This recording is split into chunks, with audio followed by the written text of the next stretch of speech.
அனைவருக்கும் வணக்கம். சுய ஜாதகங்களின் அடிப்படையில ஒரு ஜாதகருக்கு எப்பொழுது பதவி உயர்வு கிடைக்கும்ன்றத பத்தி தான் இந்த பதிவுல பார்க்க போறோம். நிறைய அப்பாயின்மெண்ட்லயும் அது போல நாம் கண்டக்ட் பண்ணக்கூடிய லைவ் செக்ஷன்களையும் கேள்வி என்ன இருக்குன்னா, எப்பொழுது ஜாதகர்கள் பதவி ப்ரொமோஷன் கிடைக்கும் அப்படின்ற கேள்வியை கிட்டத்தட்ட ஒரு 30% பேர் கேட்கறத பார்க்க முடியுது. இதனால தான் இந்த பதிவை நம்ம பதிவேற்றமும் செய்கிறோம். தெளிவாக உங்களுடைய சுய ஜாதகங்களில் நீங்களே ஐடென்டிஃபை பண்ற அளவுக்கு இந்த வீடியோ அமையுன்றதையும் உறுதிப்படுத்திக்கிறோம்.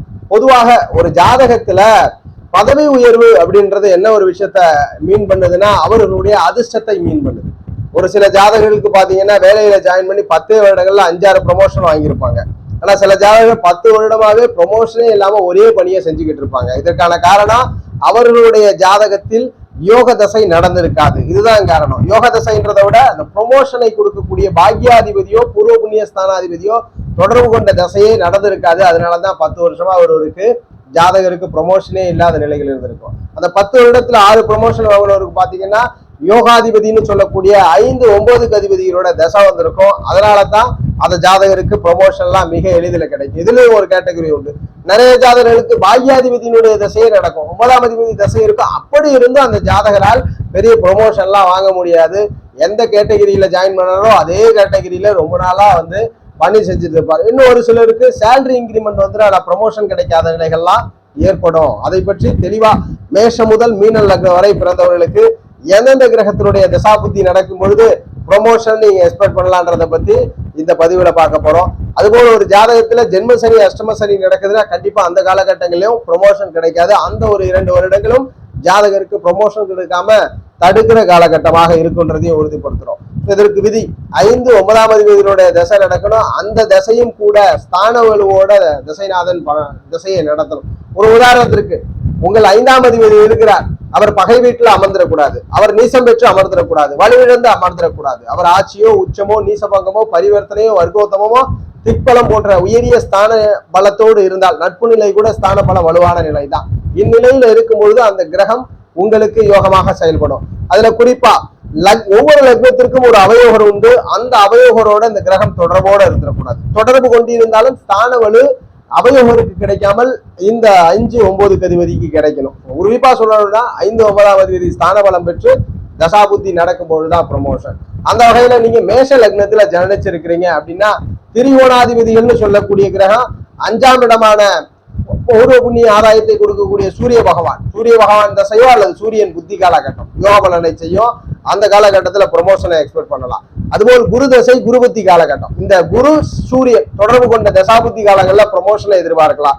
நிறைய பேருக்கு கேள்வி வரலாம், சூரிய தசையை எனக்கு நடக்கிறது இல்ல, குரு தசையை நடக்கிறது இல்ல, அதெல்லாம் வேற ரொம்ப காலங்கள் இருக்கு, இன்னும் 25 வருஷம் ஆகும், அது வரைக்கும் ப்ரமோஷனே கிடைக்காதுன்னா குருவோடு தசைநாதன் தொடர்பு கொண்டிருக்கணும், சூரியனோடு தசைநாதன் தொடர்பு கொண்டிருக்கணும். இந்த தொடர்பு என்பது இணைந்து இருக்கலாம் அல்லது பார்வையில இருக்கலாம். இந்த வலுவில் ஸ்தான வலுவில் குரு சூரியனுக்கு ஸ்தான பலம் இருக்கணும். இதுதான் விதி. குரு சூரியனுக்கு ஸ்தான பலம் பெற்று இவர்களோடு தொடர்பு கொண்ட எந்த தசை நடந்தாலும் உங்களுக்கு அந்த தசை ப்ரொமோஷன் அமைவுகளை கொடுக்கும். இந்த 2 காம்பினேஷனுமே இல்லாம ஒரு தசை நடக்குது அவயோக நிலையிலன்னா அப்ப ப்ரொமோஷன் எதிர்பார்க்க முடியாது. ரிஷப லக்னத்துல தியானிச்சு இருக்கிறீங்க, 5ஆம் இடத்திற்கு ஆதிபத்தியமான புதன் தசையோ புதன் புத்தி காலகட்டங்களோ அதுபோல சனி தசையோ சனி புத்தி காலகட்டங்களோ கண்டிப்பாக உங்களுக்கு ஃபேவர் பண்ணி கொடுக்கும். கண்டிப்பா ப்ரொமோஷனுக்கான காலகட்டம். இதுல ஸ்தான பலம் ரொம்ப முக்கியம். அதுபோல் சனி பகவானோடு ஒரு கிரகம் தொடர்பு கொண்ட திசை நடத்தி சனி ஸ்தான பலை பெற்றாலும் அந்த திசையில ப்ரொமோஷன். புதனோடு ஒரு கிரகம் தொடர்பு கொண்டு புதன் ஸ்தான பலத்தை பெற்றிருக்கும் பொழுது அந்த கிரக தசையிலும் உங்களுக்கு ப்ரொமோஷன் உண்டு. மிதுன லக்னத்துல பிறந்திருக்கிறீங்க, 5ஆம் இடத்திற்கு ஆதிபத்திய சுக்கிரன் வருகிறார். இந்த சுக்கிரனுடைய திசை சுக்கிரன் புத்தி அல்லது 9ஆம் இடத்திற்கு ஆதிபத்தியம் பெற்ற சனி பகவானுடைய காலகட்டம். சுக்கர தசையோ சுக்கர புத்தியோ சனி தசையோ சனி புத்தியோ மிதுன லக்னத்துல பிறந்தவர்களுக்கு ப்ரொமோஷனுக்கான காலகட்டம். அல்லது சனி பகவானோடு இணைந்த கிரகம் சுக்கிரனோடு இணைந்த கிரகம் தொடர்பு பார்வை பெற்ற கிரகங்கள் சுக்கிரனுக்கோ சனிக்கோ ஸ்தான பலம் பெற்று இருக்கும்போது அந்த திசையிலையும் அந்த புத்திகள்லையும் உங்களுக்கு ப்ரொமோஷன் கிடைக்கக்கூடிய காலகட்டமாக அமையும்.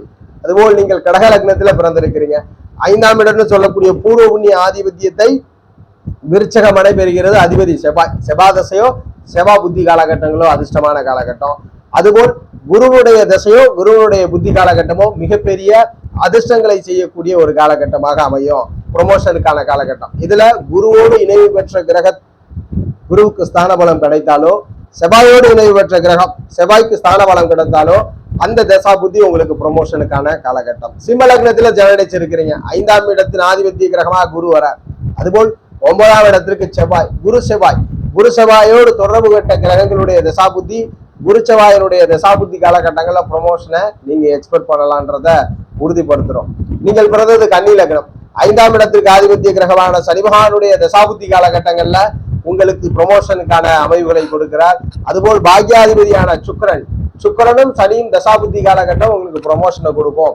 அதுபோல கன்னி லக்னத்துல ஜனனிச்சுட்டு சனியோடு இணைவு பெற்ற கிரகத்தில் சனிக்கு ஸ்தான பலமும், சுக்கிரனோடு இணைவு பெற்ற கிரகங்களுக்கு சுக்கிரன் ஸ்தான பலமும் பெற்றால் அந்த தசாபுத்தியும் உங்களுக்கு ப்ரொமோஷனை ஏற்படுத்தி கொடுக்கும், நல்ல ஒரு கௌரவத்தை கொடுக்கும்.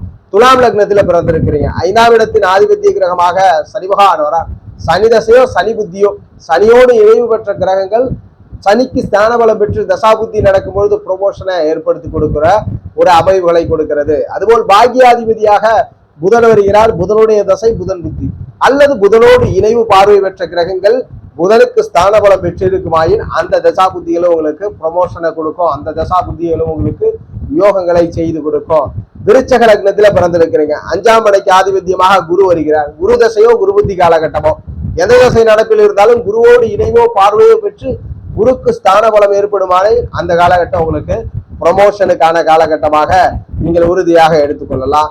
விருச்சகத்திற்கு பாகிய மனையாக அமைந்திருப்பது கடகமனை, சந்திரனுடைய தசை சந்திரனுடைய புத்தி அல்லது சந்திரனோடு இணைவு பெற்ற கிரகங்களுடைய தசாபுத்தி காலகட்டங்கள்ல உங்களுக்கு ப்ரொமோஷனை ஏற்படுத்தி கொடுக்கக்கூடிய அமைவுகளை கொடுக்கிறார்.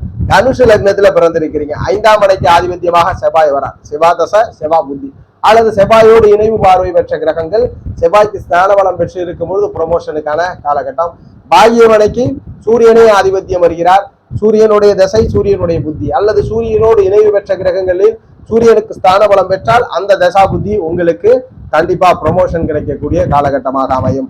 மகர லக்னத்துல பிறந்திருக்கிறீங்க, பூர்வ புண்ணிய ஆதிபத்தியமாக சுக்கிரன் வருகிறார். சுக்கிர தசை சுக்கிர புத்தி அல்லது சுக்கிரனோடு இணைவு பார்வை பெற்ற கிரகங்களில் சுக்கிரனுக்கு ஸ்தான பலம் பெற்றிருக்குமானால் அந்த தசா புத்தி உங்களுக்கு ப்ரொமோஷனை கொடுக்கும், அந்த தசா புத்தி உங்களுக்கு யோக பலனையும் ஒரு நல்ல ஒரு ஹையர் போஸ்டிங்கையும் கொடுக்கும்.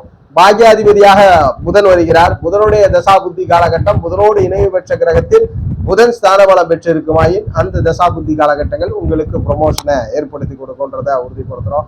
கும்பத்தில் ஜனனிச்சிருக்கிறீங்க, புதன் தசா புத்தி 5க்கு அதிபதி புதன் தான். புதனுடைய தசா புத்தி காலகட்டம் அல்லது புதனோடு இணைவு பெற்ற கிரகம் அதில் புதனுக்கு ஸ்தான பலம் பெற்றிருக்குமாயின் அந்த தசா புத்தி உங்களுக்கு கண்டிப்பா பெரிய ப்ரொமோஷனையும் பெரிய ஒரு டெவலப்மெண்ட்டையும் கொடுக்கக்கூடிய ஒரு காலகட்டமா அமையும்.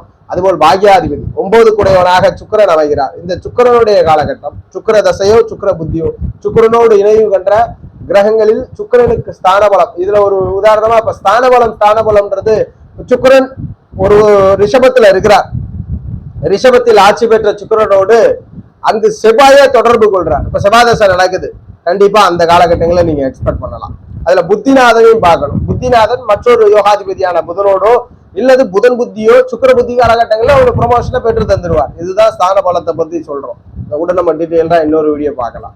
ஸோ மீன லக்னத்துல ஜனனிச்சிருக்கிறீங்க, அதிர்ஷ்டத்தை செய்யணும்னா சந்திர தசை சந்திர புத்தி ப்ரொமோஷனை கொடுக்கறதுக்கு, சந்திரனோடு இணைவு பெற்ற கிரகங்களில் சந்திரனுக்கு ஸ்தான பலம் அந்த தசா புத்தி எல்லாம் ப்ரொமோஷனை கொடுக்கும். அதுபோல மீனத்தில் ஜனனித்தவர்களுக்கு செவ்வாய் பாக்யாதிபதியா வருவார். செவ்வாயுடைய தசாபுத்தி காலகட்டம் அல்லது செவ்வாயோடு இணைந்த கிரகங்கள் ஸ்தான பலத்தை செவ்வாய் பெருமாயின் அந்த காலகட்டம் எல்லாம் உங்களுக்கு ப்ரொமோஷனை கொடுக்குன்றதை உறுதிப்படுத்துறோம். ஸோ ஓரளவுக்கு ஒரு புரிதல் இந்த வீடியோவில் உங்களுக்கு கிடைச்சிருக்கும். இந்த தசாபுத்திகள் நடக்குமாயின் உங்களுக்கு அந்த காலகட்டம் ஃபேவர். அப்ப நீங்க ப்ரொமோஷன் கொஞ்சம் உயரிய பதவி உயர்வெல்லாம் எதிர்பார்க்கக்கூடிய காலகட்டமாக அமையும். ஜோதிட ரீதியான தகவல் அல்லது உங்களுடைய சுய ஜாதகம் சார்ந்த சந்தேகங்களுக்கு ஸ்கிரீன்ல தெரிகிற நம்பரை தொடர்பு கொள்ளுங்க. வாழ்க வளமுடன். நன்றி.